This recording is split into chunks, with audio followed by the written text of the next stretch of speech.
Middle ఈస్ట్లో యుద్ధ వాతావరణం వేడెక్కుతున్న ప్రస్తుత తరుణంలో అమెరికా రాజకీయాల్ని కుదిపేస్తున్న సంచలన కుట్ర ఇది. అమెరికా అధ్యక్షుడు డొనాల్డ్ ట్రంప్ హత్యకి విదేశీ నెట్వర్క్ మాస్టర్ ప్లాన్ చేసిందా? ఈ ప్రశ్న ఇప్పుడు ప్రపంచవ్యాప్తంగా చర్చకు దారితీస్తుంది. అమెరికా దర్యాప్తు సంస్థలు చెప్తున్న వివరాలు చూస్తే ఈ కుట్ర వెనకాల మధ్యప్రాచ్య దేశం ఇరాన్ ఇంటెలిజెన్స్ నెట్వర్క్ పాత్ర ఉండొచ్చన్న అనుమానాలు వ్యక్తమవుతున్నాయి. ఈ కేసులో కీలకంగా మారిన వ్యక్తి పాకిస్తాన్కి చెందిన వ్యాపారి ఆసిఫ్ మర్చెంట్. అమెరికా అధికారులు చెప్తున్న వివరాల ప్రకారం ఆసిఫ్ మర్చెంట్ను అమెరికాలో అరెస్ట్ చేసి ప్రస్తుతం ఫెడరల్ కోర్టులో విచారణ కొనసాగుతుంది. అమెరికా దర్యాప్తు సంస్థ FBI వెల్లడించిన అంశాలు ఈ కేసుని మరింత సంచలనంగా మార్చాయి. విచారణలో ఆసిఫ్ మర్చెంట్ ఇచ్చిన వివరాల ప్రకారం ఇరాన్ ఇంటెలిజెన్స్కు చెందిన ఒక వ్యక్తి తనను సంప్రదించి ఈ ఆపరేషన్లోకి దింపినట్టు తెలిపాడు. అంతేకాదు అమెరికాలో కొందరిని హిట్మ్యాన్లుగా నియమించుకునేందుకు ప్రయత్నించినట్టు కూడా విచారణలో వెల్లడైంది. ఆ వ్యక్తులకి ముందుగానే డబ్బులు ఇచ్చి హత్యా కుట్రను అమలు చేయాలని ప్లాన్ చేసినట్టు దర్యాప్తు అధికారులు చెబుతున్నారు.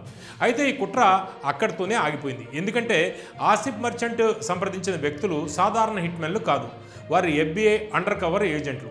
దీంతో మొత్తం కుట్ర బయటపడింది. ఇంకా సంచలన విషయం ఏమిటంటే ఈ కుట్రలో టార్గెట్ ఒక్క ట్రంప్ మాత్రమే కాదు అన్న సమాచారం బయటకు వచ్చింది. అమెరికా మాజీ అధ్యక్షుడు జో బైడెన్ మరియు రిపబ్లికన్ పార్టీ ప్రముఖ నాయకురాలు నిక్కీ హ్యాలీ కూడా లక్ష్యంగా ఉన్నట్టు కోర్టులో వెల్లడైంది. అంటే అమెరికా రాజకీయ వ్యవస్థని కుదిపేసే స్థాయి కుట్ర జరిగిందన్న అనుమానాలు ఇప్పుడు వ్యక్తమవుతున్నాయి. ఈ కుట్ర వెనక అసలు కారణం ఏమిటి అన్న ప్రశ్న కూడా ఇప్పుడు ముందుకు వస్తుంది. అమెరికా ఇంటెలిజెన్స్ వర్గాలు చెబుతున్న ఒక ముఖ్యమైన అంశం కూడా ఉంది. 2020లో అమెరికా డ్రోన్ దాడిలో ఇరాన్కు చెందిన ప్రముఖ సైనికాధికారి కాసిం సోల్మనీ మరణించాడు. ఆ ఘటనకు ప్రతీకారంగా అమెరికా నాయకులపై దాడి చేయాలనే ప్రయత్నాలు జరిగి ఉండొచ్చన్న అనుమానాలు అమెరికా భద్రతా వర్గాలు వ్యక్తం చేస్తున్నాయి. ఇంకా మరో ఆసక్తికరమైన అంశం కూడా బయటపడింది. ఆసిఫ్ మర్చెంట్ గత కొన్నేళ్లలో ఇరాన్కు పలుమార్లు వెళ్ళిన విషయం కూడా దర్యాప్తులో బయటకు వచ్చింది. అయితే ఈ అంశంపై అతని తరపు న్యాయవాదులు వేరే వాదన వినిపిస్తున్నారు. ఆసిఫ్ చేసిన ఇరాన్ ప్రయాణాలు ఇంటెలిజెన్స్ కార్యకలాపాల కోసం కాదు, మతపరమైన యాత్రల కోసమే అని కోర్టులో వాదిస్తున్నారు. ఇది ఎలా ఉండగా ఇరాన్ ప్రభుత్వం మాత్రం ఈ ఆరోపణలను పూర్తిగా ఖండించింది. ట్రంప్ హత్య కుట్రలో తమకు సంబంధం లేదు అని స్పష్టం చేసింది.